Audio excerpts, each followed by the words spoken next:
Hi guys, so I guess it will be the first video in this new 2025 year.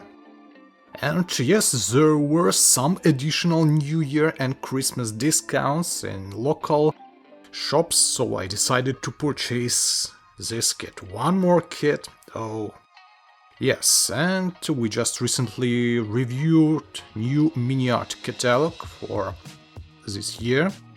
And this tank not new, but from 2019.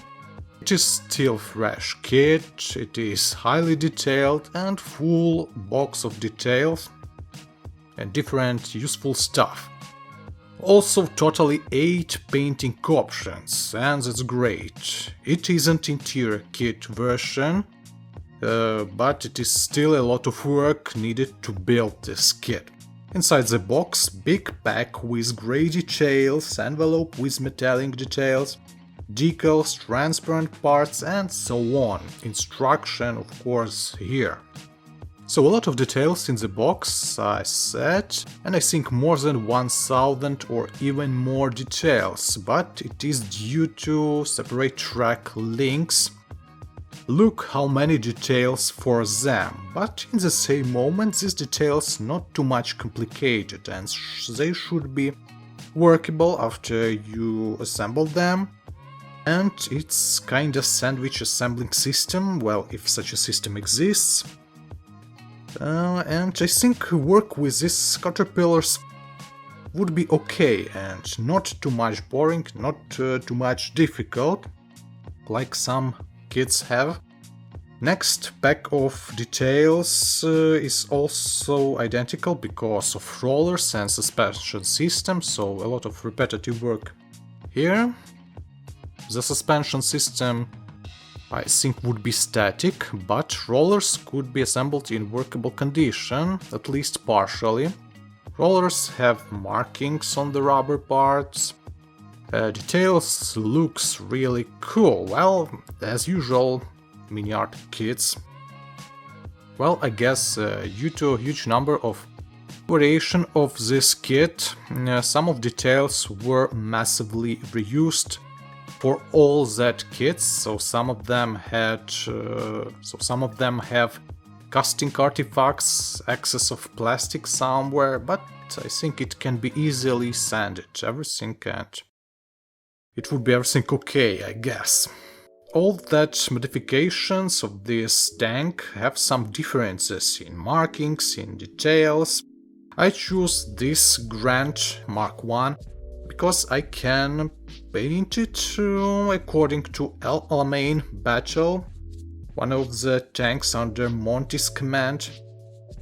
So one of the differences of this kit, except painting options, we have here sandbags, satchels and some other stuff that could be hanged on the sides of this tank.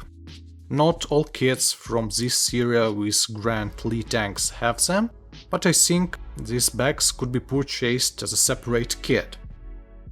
As for other details, we have a turret with a secondary gun. Lee Grand tanks were one of that type of the tanks that massively produced and had two guns. Not so many tanks with two guns massively used, but this one of them. We also can find here some additional armament, machine guns, signal pistol, canisters, instruments and a lot of different details as well. What about main constructional details? We have big sprues with big parts, different armored plates, constructional details, bulkheads and so on with a huge number of rivets on them, because this tank were assembled mostly with the help of rivets in real life.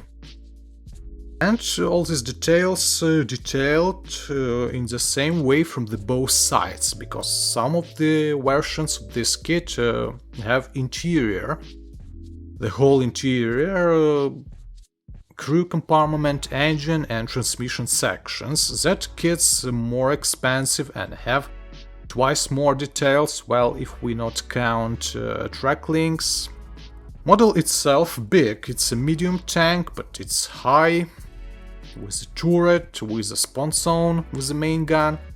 Really good details. Details that was casted in real, have casting textures, so we don't need to apply here some additional putty to imitate that texture.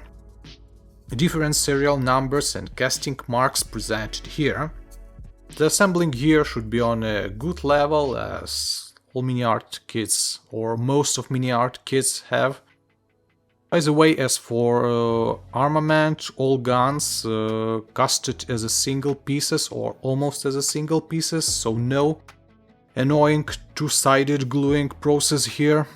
Look how cool looks such a wiring on some details. In such a moment you would regret why you not purchased the interior version of this kit, but maybe next time.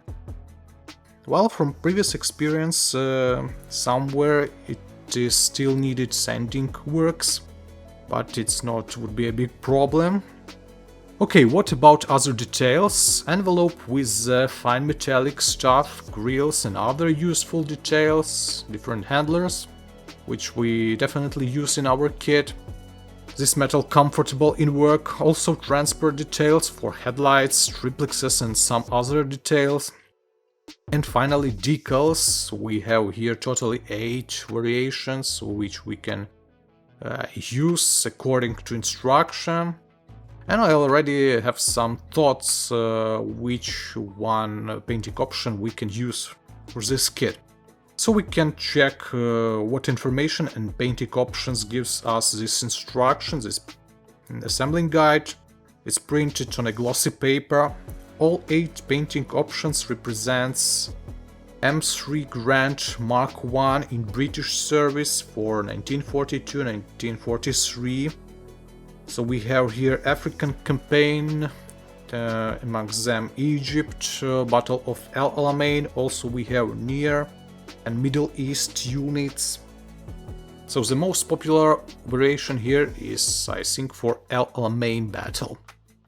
So generally speaking, we can choose various desert yellow camos and one-tonal camos, or more complicated variations with additional green or brown camo, or even blue or some kind of dark. So different variations. And in general, in MiniArt boxes we can find a lot of variations of M3 Lee Grant medium tank with such a little bit strange combination of armament, with such a spawn zone and a main 75mm gun in it, and high-mounted additional turret with less powerful gun. So big amount of various modifications with different camo and assembling options, I guess, for almost all main theaters and battle episodes. You can find Grant or Lee on your taste. So I love kits with good detailing, high level of assembling and interesting stuff in a box, and not overhyped vehicles. So this Grant Mark 1 in the same list as the previous Bronco Archer. So such a video, such a short review, hope you enjoy. We definitely build this kit in one of the next episodes, in the parallel way with existing projects. So have a nice day, wish you good luck, and bye. See you next time.